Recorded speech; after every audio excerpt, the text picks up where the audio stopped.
رہی بات ارد کی، تو سورہ زاریات کے مطابق یقین کرنے والوں کے لیے اس ارد میں بہت سی نشانیاں۔ اب ارد کی ان بہت سی نشانیوں میں سے ایک نشانی ارد سے انسان کا پیدا کیے جانا بھی ہے۔ سورہ نوح، اللہ نے تمہیں ارد سے ایک خاص طرح سے نکالا ہے۔ اب میں آپ کو ایک خاص بات بتانے والا ہوں۔ ہماری زمین کا ایک ایلیمنٹ ہے جسے ہم کاربن کہتے ہیں۔ 1.85 بلین ٹن کاربن جو اس وقت بھی اس زمین میں موجود ہے، دیکھنے میں کالا، سیاہ اور ایک جلا ہوا سڑا ہوا عنصر۔ لیکن کاربن وہ عنصر ہے، وہ ایلیمنٹ ہے کہ یہ کسی بھی دوسرے ایلیمنٹ سے زیادہ کمپاؤنڈز بنانے کی اہلیت رکھتا ہے۔ مثلا کاربن کوئلہ بھی بناتی ہے جو کہ ایک کمپاؤنڈ ہے، کاربن ہیرا بھی بناتی ہے کہ جو کہ دوسرا کمپاؤنڈ ہے، اور کاربن سنگ مرمر بھی بناتی ہے کہ جو تیسرا کمپاؤنڈ ہے۔ اب کاربن کے 1 کروڑ کمپاؤنڈز کے متعلق تو ہمیں پتہ ہے کہ وہ بنا سکتی ہے، لیکن اصل تعداد اس سے کہیں زیادہ ہے۔ لیکن یہ کمپاؤنڈز تو بے جان ہیں، ان میں کوئی زندگی نہیں ہے، تو پھر میں آپ کو یہ سب کچھ کیوں بتا رہا ہوں؟ کیونکہ کاربن سے صرف بے جان کمپاؤنڈز ہی نہیں بنتے۔ اس وقت ہم 6 لاکھ ایسے کمپاؤنڈز کو جانتے ہیں جو بے جان یا ان آرگینک ہے، لیکن ان 6 لاکھ کے مقابلے میں 1 کروڑ 60 لاکھ کمپاؤنڈز ایسے ہیں کہ جو آرگینک ہیں، جو زندگی کے لیے ضروری ہیں۔ اسی لیے تو ہم زمین پر پائی جانے والی زندگی کو کاربن بیسڈ لائف کہتے ہیں، یعنی کاربن سے بنی ہوئی زندگی۔ انفیکٹ کاربن اور زندگی کا اتنا گہرا تعلق ہے کہ زندگی کی ان 123 ڈیفینیشنز میں سے ایک ڈیفینیشن یہ بھی ہے کہ زندگی کاربن ایٹمز کے چند دوسرے ایٹمز کے ساتھ بانڈنگ کا نام ہے۔ اب تو قرآن پاک میں کئی جگہ انسان کے مٹی سے بنائے جانے کا ذکر ہے، لیکن 3 جگہ بالخصوص کالی سڑی ہوئی کھنکھناتی ہوئی مٹی سے پیدا کرنے کا ذکر ہے۔ اس کالی سڑی ہوئی کھنکھناتی مٹی کی اصل حقیقت کیا تھی یہ تو صرف اللہ ہی جانتا ہے، لیکن ایک بہت بڑی وجہ ہے کہ ہم خود کو کاربن بیسڈ لائف کہتے ہیں۔ کالی سڑی ہوئی اس کاربن کی وجہ سے جو اس مٹی سے نکلی تھی، اور انسان کو اسی تخلیق کے ساتھ ہمارے سفر میں آپ کی اور ہم سب کی کہانی کا آغاز ہوتا ہے۔ میں اور آپ ہم سب انسان ہیں، اور آج تک جتنے بھی بنی نوع انسان گزرے، چاہے وہ بادشاہ تھے یا فقیر، شاعر تھے یا جنگجو، اپنے زمانے کے ہیروز تھے یا ویلن، بڑے سے بڑا دانشور یا کوئی بھی انسان کہ جس کے متعلق آپ نے سن رکھا ہے، تاریخ میں جو بھی گزر چکے اور جتنے بھی انسانوں نے ابھی پیدا ہونا ہے، ہم سب ایک ہی انسان کی نسل سے ہیں جنہیں آدم کہا جاتا ہے، جنہیں اللہ تعالیٰ نے مٹی سے تخلیق کیا تھا۔ اور قرآن پاک میں یہ بات کم سے کم 9 مرتبہ بتائی گئی ہے کہ سب سے پہلے انسان ہمارے باپ آدم علیہ السلام کو مٹی سے بنایا گیا تھا۔ لیکن کون تھے یہ آدم؟ ہم ان کے متعلق کیا جانتے ہیں؟ وہ دیکھنے میں کیسے تھے؟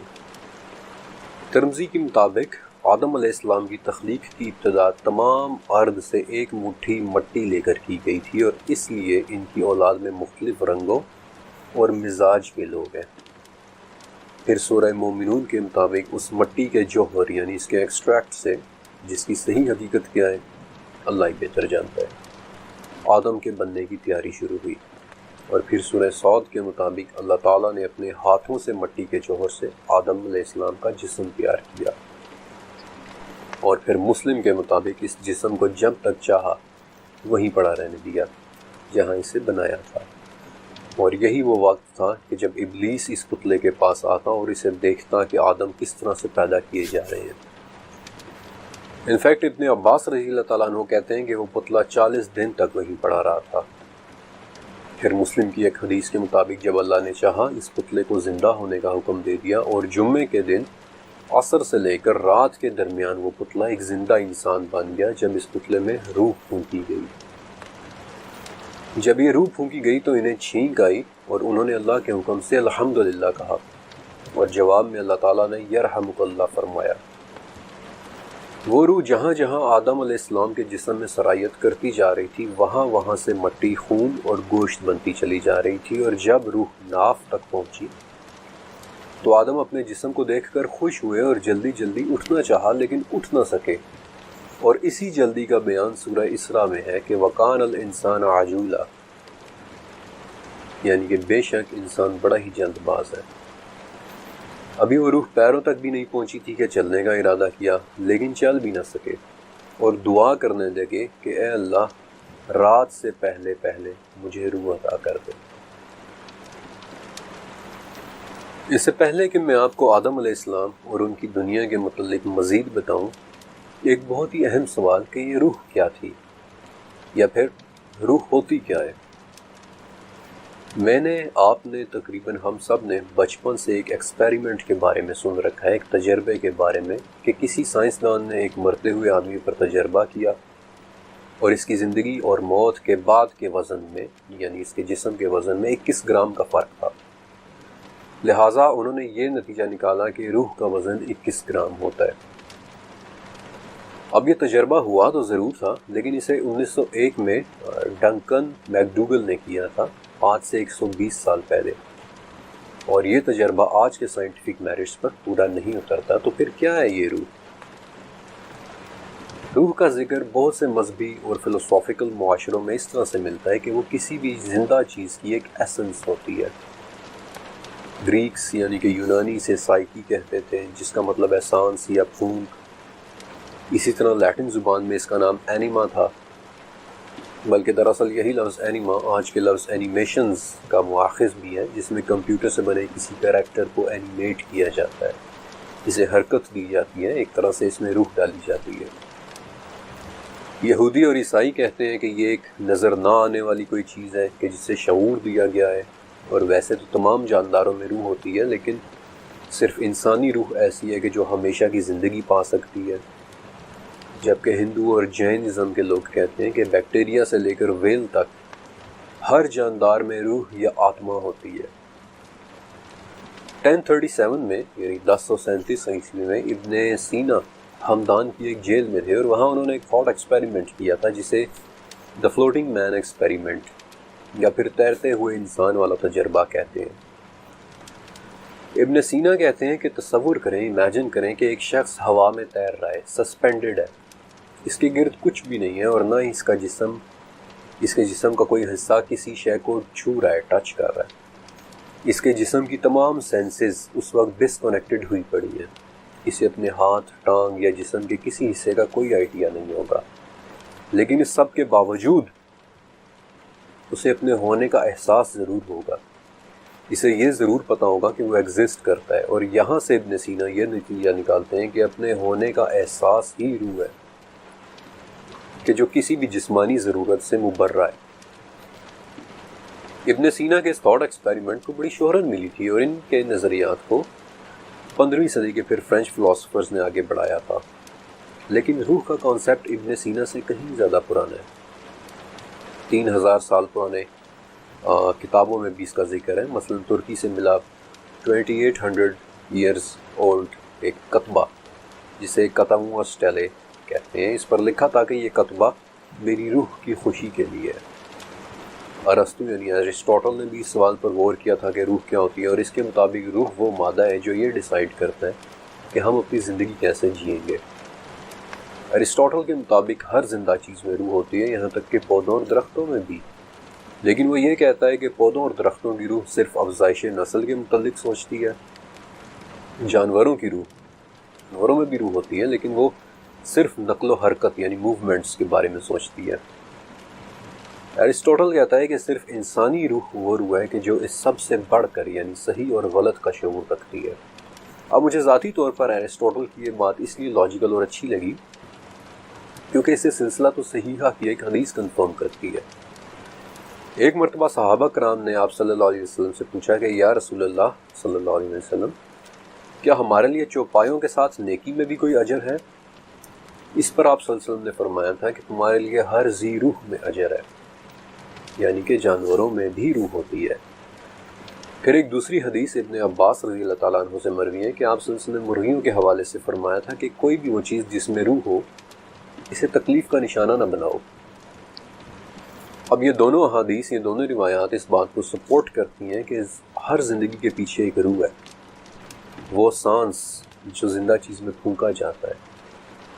لیکن انسان کی روح کو زندگی کے ساتھ ساتھ ایک بہت ہی خاص چیز بھی دی گئی تھی، نفس۔ نفس ہی وہ چیز ہے کہ جو ہم سے تقاضے کرتا ہے۔ نفس کے متعلق قرآن و حدیث میں اس قدر ڈیٹیلز موجود ہیں کہ شاید اس کے لیے علیحدہ سے پورا ایک چیپٹر لکھنا پڑتا۔ اس لیے فی الوقت میں نفس کا صرف اتنا ہی ذکر کروں گا کہ ایک آدمی بہت ڈرا ہوا آپ صلی اللہ علیہ وسلم کے پاس آیا اور کہا کہ یا رسول اللہ صلی اللہ علیہ وسلم، میرے نفس میں بعض ایسی باتیں آ جاتی ہیں کہ میں ان کے متعلق سوچنے کے بجائے آسمان سے گر جانا زیادہ پسند کرتا ہوں۔ تو آپ صلی اللہ علیہ وسلم نے اسے تسلی دیتے ہوئے کہا کہ یہی تو ایمان ہے۔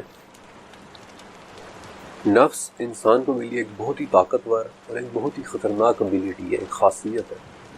البتہ روح قرآن پاک کے مطابق 5 سٹیجز سے گزرتی ہے۔ پہلی سٹیج سورہ اعراف میں ہے، وہ سٹیج کہ جو ہماری روح نے عالم ارواح میں گزاری تھی، جہاں ہم نے اللہ تعالیٰ سے ایک عہد بھی کیا تھا کہ ہم گواہی دیتے ہیں آپ ہی ہمارے رب ہیں۔ وہ عظیم عہد جس کا نام بھی سورہ اعراف میں ہے، عہد الست۔ دوسری سٹیج سورہ سجدہ میں ہے، وہ سٹیج جو ہماری روح نے ہماری ماں کے پیٹ میں گزاری، جہاں پہلی مرتبہ وہ ہمارے جسم میں پھونک دی گئی تھی۔ آپ صلی اللہ علیہ وسلم نے فرمایا کہ ہر شخص اپنی ماں کے پیٹ میں 40 دن تک نطفے کی شکل میں رہتا ہے، پھر اتنے ہی دن علقہ یعنی جمے ہوئے خون کی شکل میں، اور پھر اتنے ہی دن مضغہ یعنی گوشت کے لوتھڑے کی شکل میں، اور پھر اللہ کے حکم سے ایک فرشتہ آ کر اس کے اندر اس کی روح پھونک دیتا ہے، اور اسی وقت اللہ کے حکم سے اس روح کے لیے 4 چیزیں لکھ دی جاتی ہیں: اس کا عمل، اس کا رزق، اس کی موت اور اس کا نیک یا بدبخت ہونا۔ تیسری سٹیج وہ ہے جس کے متعلق پورے قرآن پاک میں آیات موجود ہیں، یعنی کہ وہ سٹیج جس سے ہماری روح ابھی گزر رہی ہے، میری، آپ کی، ہم سب کی، ہماری اس دنیا کی زندگی۔ چوتھی سٹیج سورہ مومنون میں ہے کہ جب ہمارے جسم کو موت آ جائے گی، ایک برزخی زندگی، ایک انتظار، جہاں سے ہماری روح کی واپسی ناممکن ہے۔ ہماری جسم سے روح نکلنے کے واقعات بڑے حیران کن ہیں۔ آپ صلی اللہ علیہ وسلم نے فرمایا تھا کہ جب اللہ کسی بندے کی روح کسی علاقے میں قبض کرنا چاہے تو وہ اس علاقے میں پہنچنے کے لیے اس شخص کے لیے کوئی نہ کوئی ضرورت بھی پیدا کر دیتا ہے، جہاں پہنچ کر کے اس کی روح نکلتی ہے۔ اب روح کا جسم سے یہ نکلنا مختلف طریقوں سے ہوتا ہے، لیکن میں آپ کو صرف اس طریقے کے متعلق بتا رہا ہوں جسے سن کر آپ کا دل خوشی محسوس کرے گا۔ آپ صلی اللہ علیہ وسلم کی وفات کے بعد طلحہ بن عبید اللہ رضی اللہ تعالیٰ عنہ بہت اداس اور پریشان رہا کرتے تھے، اور ایک دفعہ انہوں نے اپنی اس پریشانی یا اپنے غم کا ذکر عمر بن خطاب رضی اللہ تعالیٰ عنہ سے کیا۔ طلحہ کہتے ہیں کہ میں نے آپ صلی اللہ علیہ وسلم کو ایک بار کہتے سنا تھا کہ میں ایک ایسا کلمہ جانتا ہوں کہ اگر کوئی شخص اس کلمے کو موت کے وقت پڑھ لے تو اس کی روح اس کے جسم سے نکلتے ہی رحمت اور سکون میں چلی جائے گی، لیکن افسوس کہ میں آپ صلی اللہ علیہ وسلم سے وہ کلمہ نہیں بول سکا، اور یہ وہ وجہ ہے عمر کہ جس نے مجھے غمزدہ کیے رکھا ہے۔ اس پر حضرت عمر بن خطاب رضی اللہ تعالیٰ عنہ نے کہا تھا کہ میں جانتا ہوں کہ وہ کلمہ کون سا ہے۔ وہ کلمہ ہے کہ جسے نبی صلی اللہ علیہ وسلم نے اپنے چچا ابو طالب کو پیش کیا تھا، لا الہ الا اللہ۔ انفیکٹ آپ صلی اللہ علیہ وسلم نے فرمایا تھا کہ اپنے مردوں کو لا الہ الا اللہ کی تلقین کیا کرو، کیونکہ اس کی وجہ سے مومن کی روح پسینے کا قطرہ ٹپکنے کی طرح نرمی سے نکل جاتی ہے۔ اور روح کے اس طرح نکلنے پر سورہ فجر میں ایک بہت ہی پیاری آیت ہے کہ اے اطمینان والی روح، اپنے رب کے پاس اس طرح لوٹ چل کہ تو اس سے راضی اور وہ تجھ سے راضی۔ اس طرح نیک روح کو نکالنے والے فرشتے بار بار اسے کہتے ہیں کہ اے پاک روح باہر آ، تو تعریف کے قابل ہے، تجھے سکون اور خوشبو کی خوشخبری ہو، تیرا رب تجھ سے ناراض نہیں ہے۔ وہ فرشتے یہ باتیں بار بار کہتے ہیں یہاں تک کہ وہ روح باہر آ جاتی ہے اور پھر اسے آسمان کی طرف لے جایا جاتا ہے۔ ابو سلمہ رضی اللہ تعالیٰ عنہ کی وفات کے وقت ان کی آنکھیں اوپر اٹھ چکی تھیں۔ آپ صلی اللہ علیہ وسلم تشریف لائے، ان کی آنکھوں کو بند کیا اور فرمایا کہ جب روح جسم سے نکالی جاتی ہے تو انسان کی نظر اسی روح کے پیچھے جاتی ہے۔ آپ صلی اللہ علیہ وسلم نے یہ بھی فرمایا تھا کہ مومن کی روح ایک پرندہ ہوتی ہے کہ جو جنت کے درختوں سے کھاتی رہتی ہے، یہاں تک کہ جس دن اللہ نے اسے اٹھانا ہوگا وہ اس کی روح کو اس کے جسم میں لوٹا دے گا۔ بلکہ اسی حوالے سے ایک اور بڑی پیاری حدیث بھی ہے جہاں ام ہانی کہتی ہیں کہ میں نے آپ صلی اللہ علیہ وسلم سے پوچھا یا رسول اللہ، جب ہم مر جائیں گے تو کیا ہم ایک دوسرے سے ملیں گے؟ کیا ہم ایک دوسرے کو دیکھیں گے؟ اس پر آپ صلی اللہ علیہ وسلم نے جواب دیا کہ تمام روحوں کو پرندوں کی شکل دے دی جاتی ہے، وہ درختوں سے کھاتی رہتی ہیں اور قیامت کے دن ہر روح دوبارہ اپنے جسم میں داخل ہو جائے گی۔ لیکن آپ صلی اللہ علیہ وسلم نے یہ بھی فرمایا تھا کہ روح اس وقت تک درمیان میں معلق بھی رہتی ہے کہ اگر اس پر کوئی قرض باقی ہو تو، اور پھر شروع ہوتی ہے ہماری روح کے سفر کی آخری سٹیج، ایک ہمیشہ کی زندگی۔ قرآن پاک میں ہماری روح کا 2 مرتبہ اس کے نام سے ذکر ہے، جن میں سے ایک بار سورہ زمر میں ہے کہ اللہ روحوں کو ان کی نیند کے وقت قبض کر لیتا ہے، پھر جن روحوں پر موت کا حکم لگ چکا ہوتا ہے انہیں اپنے پاس روک لیتا ہے اور باقی روحوں کو چھوڑ دیتا ہے۔ اب ہماری روحیں نیند کے دوران ہمارا جسم چھوڑ کر کیسے چلی جاتی ہیں، یہ فی الوقت ایک راز ہے، بالکل ویسے ہی جیسے عمرو بن عاص رضی اللہ تعالیٰ عنہ سے مروی وہ حدیث کے جہاں آپ صلی اللہ علیہ وآلہ وسلم نے فرمایا تھا کہ مومنوں کی روحیں ایک دن اور رات کے فاصلے پر جا کر دوسری روح سے ملتی ہے، چاہے انہوں نے ایک دوسرے کو دیکھا بھی نہ ہو۔ رات کو ہماری روحیں جسموں سے کیسے نکل جاتی ہیں، یہ کیسے سفر کرتی ہیں، ہم شاید اس بارے میں کبھی بھی نہ جان سکیں۔ روح کے متعلق ہم تقریباً کچھ بھی نہیں جانتے، لیکن اس کے بارے میں تجسس طویل زمانے سے انسان کے اندر ہے۔ عبداللہ بن مسعود رضی اللہ تعالیٰ عنہ کہتے ہیں کہ ایک بار میں آپ صلی اللہ علیہ وسلم کے ساتھ تھا اور ہم مدینہ کے کھنڈرات میں چل رہے تھے۔ آپ صلی اللہ علیہ وسلم کے ہاتھ میں سہارے کے لیے کھجور کی ایک چھڑی تھی، تو کچھ یہودی ہمارے قریب سے گزرے۔ ان میں سے ایک نے دوسرے سے کہا کہ ان سے روح کے بارے میں پوچھو۔ پھر کسی اور نے کہا کہ ایسا نہ ہو وہ کوئی ایسی بات کہہ دیں کہ جو تمہیں اچھی نہ لگے۔ پھر کسی اور نے کہا کہ نہیں، ہم ضرور پوچھیں گے۔ اور عبداللہ بن مسعود کہتے ہیں کہ بالآخر ایک شخص نے رک کر کہا کہ اے ابو القاسم، یہ روح کیا چیز ہوتی ہے؟ آپ صلی اللہ علیہ وسلم خاموش رہے۔ پھر آپ صلی اللہ علیہ وسلم نے اپنا سر آسمان کی طرف اٹھایا اور میں سمجھ گیا، عبداللہ کہتے ہیں کہ میں سمجھ گیا کہ آپ صلی اللہ علیہ وسلم پر وحی اتر رہی ہے۔ اور جب آپ سے وہ کیفیت دور ہو گئی تو آپ نے سورہ اسراء کی 85 نمبر آیت تلاوت کی تھی، وہ آیت کہ جہاں قرآن پاک میں دوسری مرتبہ روح کا نام سے ذکر ہے کہ یہ آپ سے روح کے بارے میں پوچھ رہے ہیں، کہہ دیں کہ روح میرے رب کا حکم ہے اور تمہیں بہت ہی کم علم دیا گیا ہے۔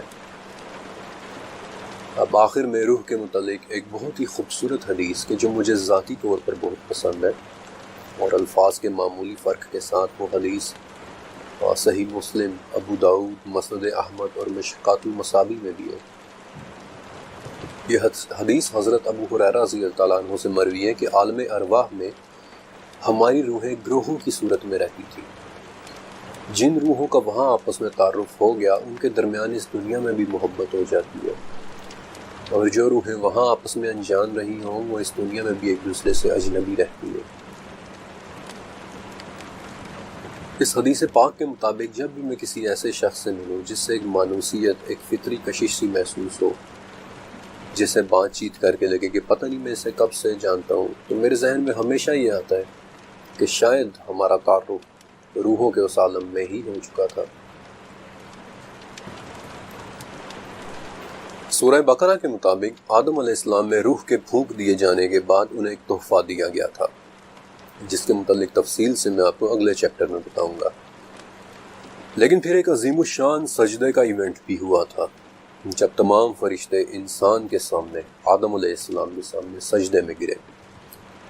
صرف ایک لمحے کے لیے تصور کریں وہ میس پروسٹریشن ایونٹ کس قدر طاقتور منظر ہوگا جب اللہ کے حکم سے تمام فرشتے ایک آدم کے سامنے سجدہ ریز تھے، اور پھر انہی پہلے انسان یعنی آدم علیہ السلام کی پسلی سے ان کا جوڑا پیدا کیا گیا یعنی حوا، اور حوا کے نام کی وجہ سے ہی آج بھی سمیٹک زبانوں میں ہیو کا لفظ بھی موجود ہے جس کا مطلب ہے حیات، ایک زندہ مخلوق۔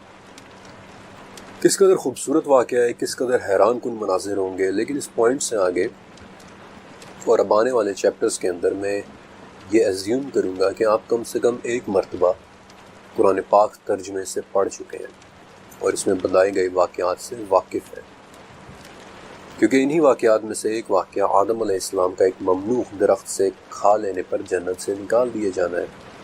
اور جب آدم علیہ السلام، حوا علیہ السلام ابلیس اور سانپ کو جنت سے نکال کر اس ارض پر اتارا گیا تو آدم علیہ السلام ہند میں اترے۔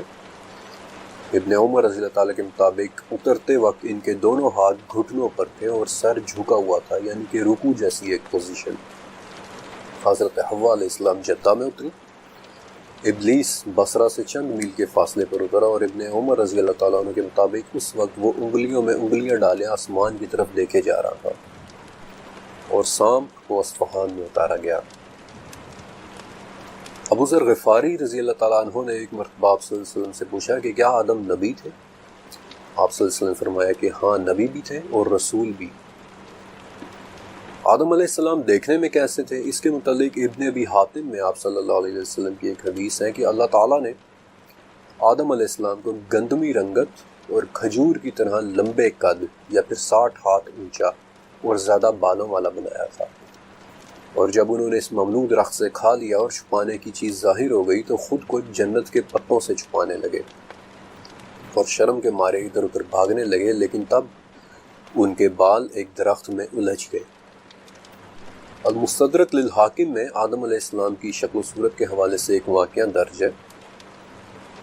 یہ خوبصورت واقعہ امام بہقی کی دلائل النبوہ میں بھی ہے اور اس کی سندیں بھی مضبوط ہیں۔ ویسے تو یہ واقعہ میں آپ کو آدم علیہ السلام کی شکل و صورت کے اعتبار سے سنانا چاہتا تھا، لیکن یہ اس قدر خوبصورت واقعہ ہے کہ میں اسے پورے کا پورا آپ کے ساتھ شیئر کروں گا۔ ہشام بن عاص اموی رضی اللہ تعالیٰ عنہ کہتے ہیں کہ ایک مرتبہ میں اور ایک شخص رومن بادشاہ کو اسلام کی دعوت دینے کے لیے دمشق گئے، اور پھر اس واقعے میں ان کے اور بادشاہ کے درمیان ایک طویل مکالمہ درج ہے، لیکن اس کے بعد وہ کہتے ہیں کہ ہمیں چند کپڑوں پر بنی ہوئی کچھ تصویریں دکھائی گئیں، جن میں سے ایک کپڑے پر ایک بہت خوبصورت چہرے کی تصویر بنی تھی کہ جو ہو بہو ہمارے نبی حضرت محمد صلی اللہ علیہ وسلم کے چہرے جیسا تھا۔ ہم سے پوچھا گیا کہ کیا تم انہیں پہچانتے ہو؟ ہم نے کہا کہ ہاں، یہ ہمارے نبی ہیں، اور یہ کہہ کر ہماری آنکھوں سے آنسو نکل آئے کیونکہ ہمیں اپنی نبی کی یاد آ گئی تھی۔ تو اب بادشاہ جو اس وقت تک کھڑا دیکھ رہا تھا وہ بیٹھ گیا اور ہم سے دوبارہ پوچھا کہ کیا یہ واقعی تمہارے نبی کی شکل ہے؟ ہم نے کہا کہ ہاں، یہی ہمارے نبی کا چہرہ ہے۔ ہشام کہتے ہیں کہ اس کے بعد ہمیں اس گھر میں چند مزید تصاویر دکھائی گئیں کہ جو ریشمی کپڑوں پر بنی ہوئی تھی، اور وہ سبھی انبیاء کی تصویریں تھیں۔ ان میں سے کالے ریشمی کپڑے پر بڑی بڑی آنکھوں والے ایک شخص کی تصویر تھی۔ ان کے جسم پر بال بھی تھے، داڑھی بھی بڑی لمبی اور گھنی تھی، اور سر کے بال 2 حصوں میں بہت خوبصورت طریقے سے لمبے لمبے اور تقسیم تھے، اور وہ تصویر بیسیکلی حضرت آدم علیہ السلام کی تھی۔ ہشام رضی اللہ عنہ کہتے ہیں کہ چونکہ ہم نے اپنے نبی صلی اللہ علیہ وسلم کی صورت کو بالکل ٹھیک اور درست پایا تھا حقیقت کے مطابق، تو ہمیں یہ یقین ہو گیا کہ تمام انبیاء کی یہ تصاویریں بالکل حقیقی ہیں۔ تو ہم نے بادشاہ سے پوچھا کہ آپ کے پاس یہ تصویریں کہاں سے آئیں؟ تو ہمیں بتایا گیا کہ آدم علیہ السلام نے اللہ رب العزت سے دعا کی تھی کہ ان کی اولاد میں سے جو انبیاء ہیں ان سب کو دکھایا جائے، تو آدم علیہ السلام پر ان کی اولاد میں سے انبیاء کی صورتیں نازل ہوئی تھیں جو آدم کے اس خزانے میں تھیں جو سورج غروب ہونے کی جگہ محفوظ تھا، جہاں سے ذوالقرنین نے انہیں لے لیا اور حضرت دانیال علیہ السلام کو دے دیا۔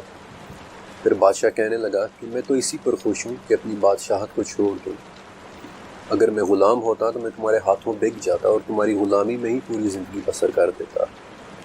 اور پھر بادشاہ نے بہت سے تحفے دے کر ہمیں رخصت کیا، اور جب ہم نے یہ واقعہ خلیفۃ المسلمین حضرت ابو بکر صدیق رضی اللہ تعالیٰ عنہ کے سامنے رکھا تو ابو بکر بہت روئے اور کہنے لگے کہ اگر تم اس کے ساتھ اللہ کی توفیق پاتے تو وہ واقعی ایسا کر گزرتا۔ آپ کو یاد ہے کہ میں نے بالکل پہلے چیپٹر میں آپ کو بتایا تھا کہ اس پروجیکٹ کے لیے مجھے دنیا بھر سے مختلف کلچرز کو اسٹڈی کرنا پڑا، اور میں نے آپ کو یہ بھی بتایا تھا کہ یوں لگتا ہے کہ ہر کلچر میں انسان کے لیے اوریجنلی ایک ہی جیسا پیغام بھیجا گیا تھا۔ ہاں، اسے لانے والے پیغامبر مختلف تھے، وہ پیغامبر مختلف عہد اور ادوار میں آئے، لیکن پیغام ہمیشہ ایک ہی تھا، اور اس پیغام کو بھیجنے والا بھی ایک ہی تھا۔ اسی لیے انسان کی تخلیق کے حوالے سے بھی دنیا کی کسی بڑی یا پرانی مائتھولوجی کی بات کریں تو اس میں انسان کے مٹی سے تخلیق ہونے کی بات ملتی ہے۔ مثلا جیسے ابھی میں نے آپ کے سامنے اسلام کی تعلیمات رکھی کہ کیسے پہلے انسان یعنی آدم کو مٹی سے بنایا گیا تھا، ویسے ہی اب میں آپ کے سامنے پوری دنیا کے ہر بر اعظم سے 32 مختلف کلچرز کے نام رکھنے والا ہوں، اور آپ دیکھیں گے کہ کیسے شروع سے آخر تک ہمیشہ پیغام ایک ہی جگہ سے آ رہا تھا۔ سمرہ کہ جو دنیا کی قدیم ترین تہذیب تھی، اس کی مائتھولوجی کے مطابق انکی نے اپنے خدمتگار کے طور پر انسان کو مٹی سے بنایا، بلکہ اسی تہذیب میں پہلی خاتون کے لیے بھی ایک لفظ ملتا ہے، ننتی، جس کا مطلب ہی دا لیڈی آف دا رب، پسلی کی عورت ہے۔ ایجپشنز کے جو اپنے دور کی ایک بہت ایڈوانسڈ سویلائزیشن تھے، ان کے مطابق خدا خنوم نے انسان کو مٹی سے بنایا۔ گریکس کے جو فلسفے کے ماہر تھے، وہاں پولوڈورس کی لائبریری کے مطابق پرومیتھیس نے انسان کو مٹی اور پانی سے بنایا۔ زرتشت جو دنیا کے قدیم ترین مذاہب میں سے ایک ہے، اس کے مطابق اہورا مزدا نے انسان کو مٹی سے بنایا۔ چائنیز مائتھولوجی جو ان تمام تہذیبوں سے بالکل ہٹ کر تھی، اس میں بھی نوا نامی خدا نے انسان کو مٹی سے بنایا، اس میں جان پھونکی اور اسے اولاد پیدا کرنے کی صلاحیت دی۔ بیبلونینز جو سومیرینز یعنی سمرہ والوں کے بعد سب سے پرانی تہذیب تھی، ان کی تختیوں میں بھی لکھا ہے کہ ننر ساگ نامی خدا نے انسان کی تخلیق مٹی سے کی۔ ان سب تہذیبوں سے ہزاروں میل دور تھائی لینڈ کے لاؤشین مذہب کے مطابق بھی انسان کی تخلیق مٹی سے ہوئی۔ ہوائی جیسے دور دراز کے جزائر جن کا ان تمام علاقوں سے کوئی زمینی رابطہ نہیں، وہاں پر بھی نہ صرف پہلے انسان کے گارے سے بننے کا کانسیپٹ ہے، بلکہ یہاں تک بھی ہے کہ اس انسان کا کاؤنٹر پارٹ یعنی اس کی خاتون اس کے پہلو یعنی پسلی سے نکلی تھی۔ ویسٹ افریقہ کہ جہاں آج آپ کو سینکڑوں طرح کے مذاہب نظر آئیں گے، وہاں پر بھی اوباتالا نامی ایک خدا کا کانسیپٹ ہے کہ جس نے انسان کو مٹی سے بنایا تھا۔ ایون کہ نیوزی لینڈ کہ جو آج بھی دنیا کے سب سے کم ایکسپلور کیے گئے ممالک میں سے ایک ہے، وہاں پر بھی مقامی لوگ ایک داستان سناتے ہیں کہ کیسے پہلے انسان کی تخلیق مٹی سے ہوئی اور پھر اس میں روح ڈالی گئی۔ آپ سب نے انکاز یا مایانز کے بارے میں سنا ہوگا، یہ میکسیکو کی ایک خونخوار لیکن ایک جینیس تہذیب تھی۔ ان کے ہاں بھی ویراکوچا نامی ایک خدا نے انسان کو مٹی سے بنایا۔ یورپ کی نورس مائتھولوجی دنیا کی سب سے بڑی اور ڈیٹیلڈ مائتھولوجیز میں سے ایک ہے، اور ناروے کے آسمان میں رات کو نظر آنے والی ڈارک گرین اورورا لائٹس کے ساتھ اپنی محبت کی وجہ سے میں نے اس مائتھولوجی کو بہت گہرائی سے اسٹڈی کیا ہے۔ وہاں بھی خدا کے ہاتھوں نرم مٹی سے پیدا ہونے والے ایک انسان کا ذکر ملتا ہے کہ جو پہلا انسان تھا۔ پھر کورین سنگٹ یا امریکہ کے ریڈ انڈینز، ایون کہ گوئٹے مالا اور میکسیکو، ان سب کے ہاں بھی یہی کانسیپٹ ہے کہ خدا نے زمین کو بنایا، پھر زمین کی مٹی سے انسان کو بنایا، پھر اسے سوکھنے دیا، اور پھر اس سے وہ پہلا انسان بنایا جسے وہ کیخے کہتے ہیں۔ منگولیا اور سینٹرل ایشیا میں بھی یہی کانسیپٹ ہے کہ اولگان نے پہلے انسان کو مٹی سے بنایا تھا۔ نائجیریا کے آئی جو کلچرز، جاپان کے ہوکائیڈو جزائر، کانگو کے ایفے قبائل، میڈغاسکر کے مالاگاسی قبائل، یہ سب کے سبھی اس واقعے کو اپنے اپنے انداز میں بتاتے ہیں کہ کیسے خدا نے مٹی کے ایک پتلے میں پھونک ماری اور اس سے ایک زندہ انسان بنا۔ صرف انڈیا ہی کے اندر 3 آئیڈیالوجیز ایسی ہیں کہ کیسے خدا کو مٹی پہنچائی گئی جس سے اس نے انسان بنایا۔ بولیویا اور پیرو کے ایمارن قبائل، سائبیریا یعنی رشیا جیسے دنیا کے دور دراز کے کونے، مالی کے ڈوگونز، یہ ایک قبیلہ ہے مالی کا، افریقہ، سینٹرل افریقہ میں، بورنیو، انڈونیشیا کے جزائر، الاسکا کے مقامی لوگ۔ اپنی اس ریسرچ کے دوران مجھے دنیا کا کوئی ایسا کونا نہیں ملا جہاں وہ اپنی اپنی زبان میں ایک ہی خدا کے پہلے انسان کو مٹی سے بنا کر اس میں روح پھونکنے کا کانسیپٹ نہ بتاتے ہیں۔ آپ اس کا مطلب جانتے ہیں؟ یہ سب میں آپ کو کیوں بتا رہا ہوں؟ کیونکہ اس سب کا ایک ہی مطلب ہے کہ ایک ہی پیغام تھا، پیغام لانے والے کئی تھے، اور اس دنیا کا کوئی ایسا کونا یا کوئی ایسا دور نہیں تھا جہاں وہ پیغام لانے والے بھیجے نہ گئے، اور اس پیغام کو بھیجنے والی وہ ایک ہی ذات کون تھی؟ قل هو اللہ احد، کہہ دو کہ اللہ ایک ہی ہے۔